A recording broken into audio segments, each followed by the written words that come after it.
Selamat malam promo semua. Kali ini kita bakal bahas film yang bisa bikin tegang plus gregetan lagi nih. Judulnya 12 Feet Deep. Kalau waktu itu kita ada film The Pool yang ngambil setting di kolam renang. Nah, film ini juga sama, di kolam renang juga. Buat yang belum nonton alur film The Pool, bisa langsung klik di atas ya. Kalau film ini sendiri nyeritain kakak beradik yang kejebak di kolam renang yang sebenarnya nggak dalam banget. Cuma 12 kaki atau sekitar 3,6 meteran lah kira-kira.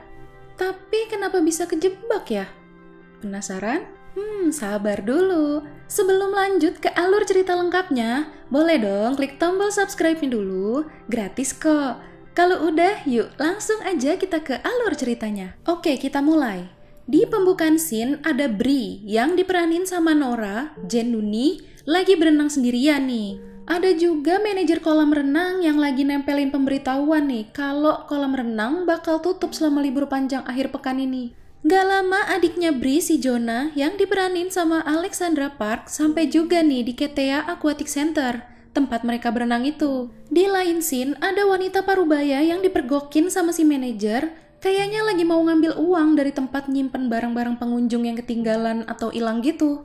Ternyata wanita itu pegawai bersih-bersih di situ. Dia juga baru dibebasin bersyarat dari penjara, kata si manajer. Kelihatannya ini si Brie sama Jonah udah lama gak ketemu nih. Dan ini ternyata kolam berenangnya itu tempat mereka berdua sering berenang pas masih kecil. Mereka taruhan tuh, lomba cepet-cepetan muterin kolam renang. Come on, Brie. Loser buys dinner. Yeah, so good on you. Lagi seru berenang, si manajer itu ngasih tahu kolam renangnya udah mau tutup. Mau tutup lebih cepet gitu katanya.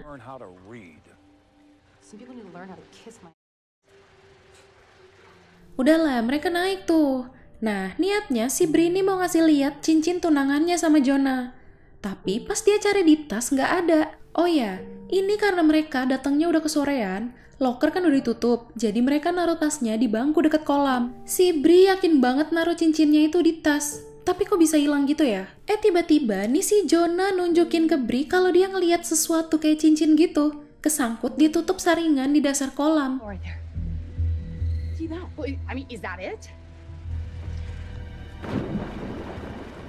Aneh aja sih. Jonah bisa langsung nemuin posisi cincinnya. Iya, nggak boleh sujon ya. Oke, lanjut. Brie kesusahan nyabut cincinnya, jadi si Jonah ikut turun bantuin kakaknya itu. Malah rambutnya Jonah kesangkut di situ juga. Si manajer kan jadi ngelihatnya kolam kayak udah kosong ya. Akhirnya ditutup deh tuh penutup kolamnya. Terus langsung pulang dia. Pas mereka berhasil ngelepasin rambut Jonah, pas banget penutupnya udah ketutup semua. Kejebak deh tuh mereka di sana.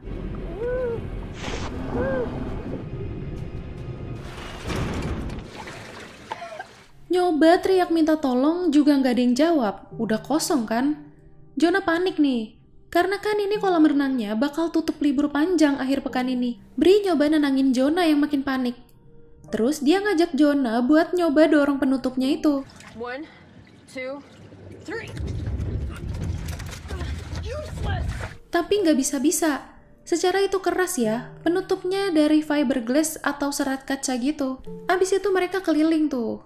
Kali aja gitu ada titik lemah dari fiberglass itu yang mungkin bisa lebih mudah buat dihancurin. Si Jonah malah nemu baju renang orang yang ngambang-ngambang di situ. Nah, Brie lumayan nih. Dia nemu kayak papan plastik gitu. Akhirnya Jonah nemuin lubang kecil di fiberglassnya tuh. Mereka lanjut nyari sesuatu yang bisa dipakai buat ngancurin atau seenggaknya bisa gedein lubang itu deh ya.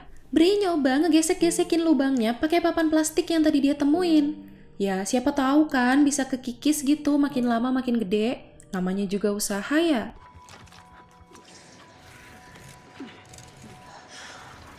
Tapi dia sadar kok, itu sama sekali nggak guna. Lagi mikir, tiba-tiba Brie keingetan si David tunangannya. Brie ngasih tahu Jonah kalau mereka ada harapan. David bakal nyari dia nanti. Bukannya seneng, Jonah malah marah sama kakaknya. Dia ngerasa kakaknya cuma mau pamer gitu sama dia. Kick back and relax and in shining armor to ride in on his white horse and rescue us. What is wrong with you? Jonah tuh sebenarnya sedih. Dia kan baru pulang dari tempat rehabilitasi katanya. Dan sekarang dia harus kehilangan kakaknya yang mau nikah. Kita belum tahu ya apa penyebab Jonah direhabilitasi. Tapi kayaknya berhubungan sama mentalnya deh. Di sini Bree malah jadi nuduh Jonah yang ngebuang cincinnya itu. Tapi masuk akal sih tuduhannya. Soalnya tadi di awal juga kan yang nemuin cincinnya itu si Jonah. You did it, didn't you? You saw the ring in my bag and you threw it in the water. How could you, Jonah? Look at what you've done to us! Jesus! Dan ini si Jonahnya juga nggak nyangkal. Berarti kemungkinan emang bener dia yang buang. Udahlah tuh, nggak mungkin kan mereka berantem. Abis itu Bree kepikiran kalau penutup saringan di dasar kolam itu bisa dipakai buat ngancurin fiberglass-nya. Cuma si Jonah nggak mau nyoba. Alasannya sih nggak bakal guna lah katanya. Tapi si Bree ngerasa kalau Jonah itu nggak mau karena takut rambutnya kesangkut lagi. Debat lagi deh mereka berdua. Tiba-tiba mereka dengar ada suara HP-nya Bree. Was that? David, it has to be a lot of help that does us. Nah, penonton dikasih lihat nih, ternyata yang nelpon itu si David. Bree nyoba buat ngelepas saringan itu sendiri lagi, tapi nggak berhasil.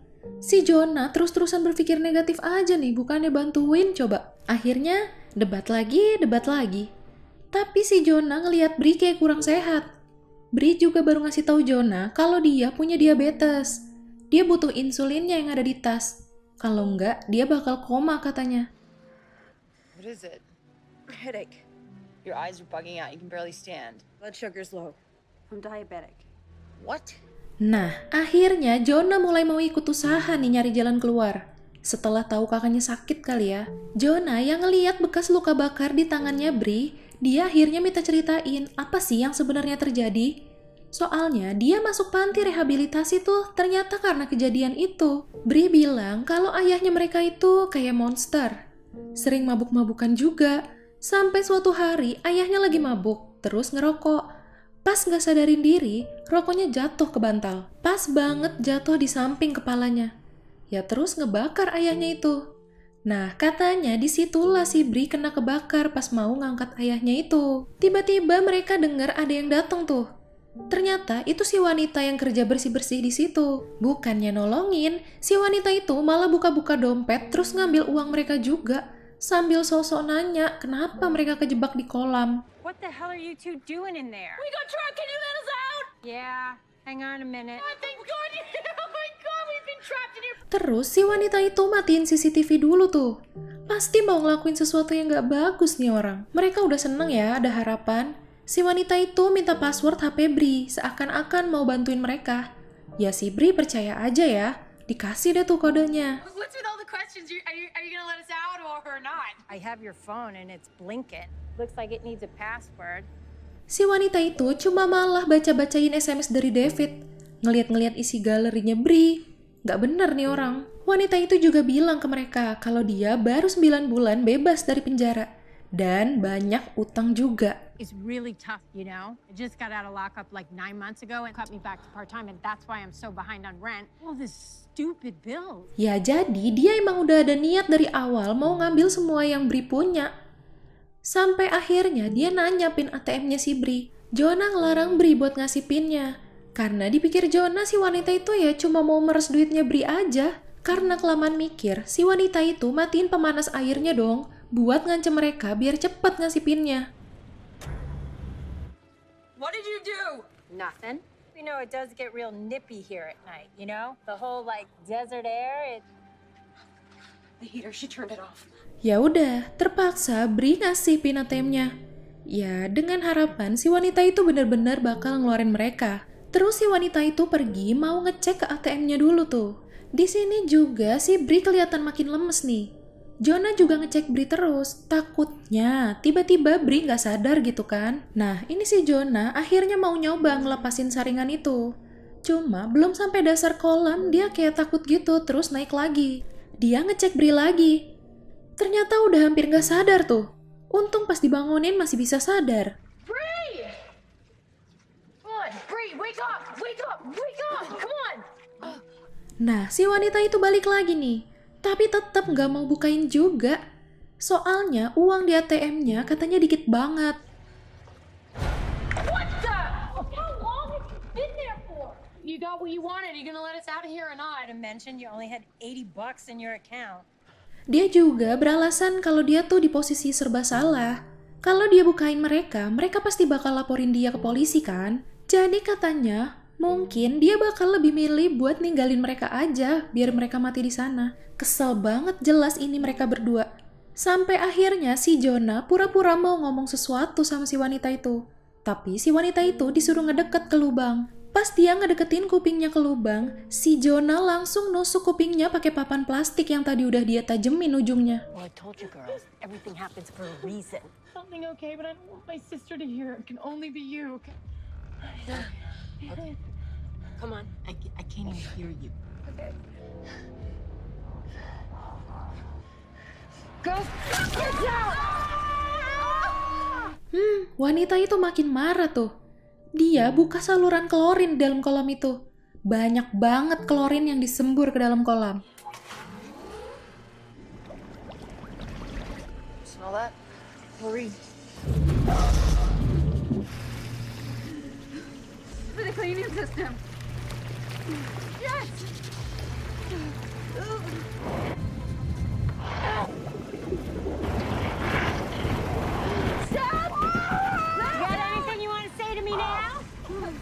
Ya mereka nggak bisa apa-apa lagi ya, selain mohon-mohon ke wanita itu buat berhentiin.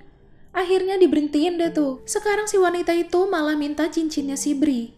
Karena itu kan mahal ya pasti. Ya udah, terpaksa lagi nih dikasih sama si Bree tuh cincinnya.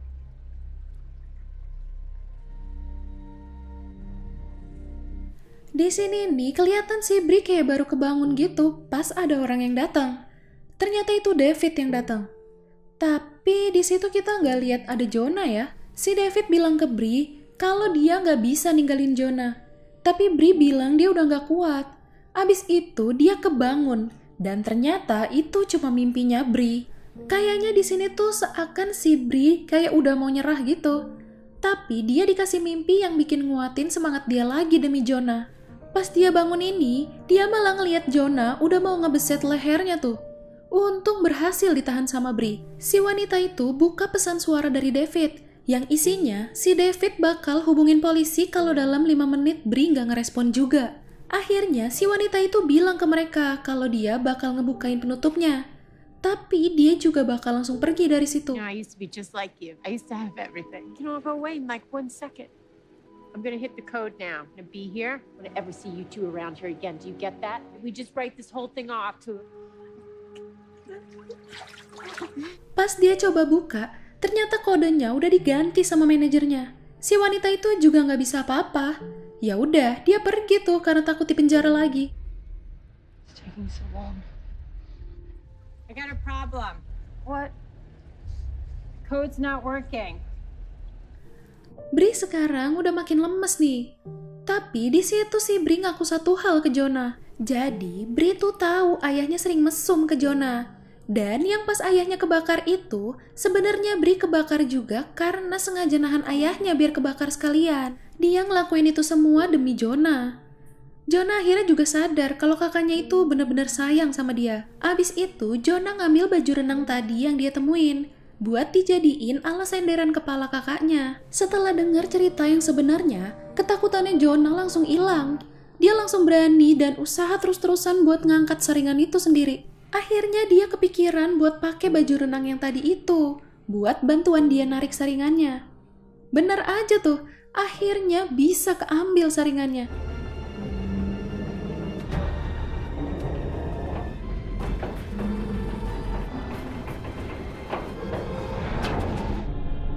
Bree udah sempet pingsan nih.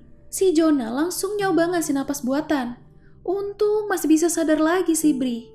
Sekuat tenaga, si Jonah usaha buat mukul-mukulin fiberglass-nya pakai besi saringan itu. Dan berhasil hancur.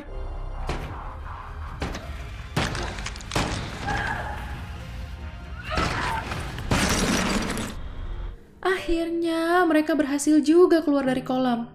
Ya, walaupun agak kegores-gores dikit, nggak apa-apa lah ya, yang penting bisa keluar. Bree udah nggak sadar tuh, sampai si Jonah nyuntikin insulinnya itu. Baru Bree mulai perlahan sadar lagi. Tiba-tiba si wanita itu nongol lagi dong, sambil ngancem mau ngabisin mereka berdua. Ya saking udah kepepetnya karena ketakutan kali ya bakal dilaporin ke polisi. Tapi akhirnya dia nggak tega sama mereka berdua. Terus dia juga ngembalin cincinnya Bri.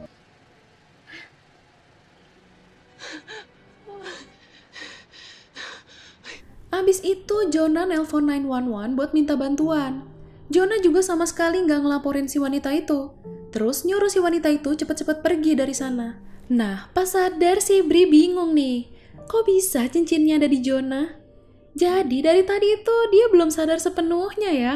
Ya, itu tadi alur cerita dari film 12 Feet Deep. Intinya sih jangan putus harapan ya. Pasti dikasih jalan kok buat orang-orang yang emang mau usaha. Oh iya Pramal, jangan lupa follow Instagram kita ya @radiomalam.id. Sampai jumpa di ulasan alur cerita selanjutnya. Selamat malam. I can't even hear you. Okay. Go!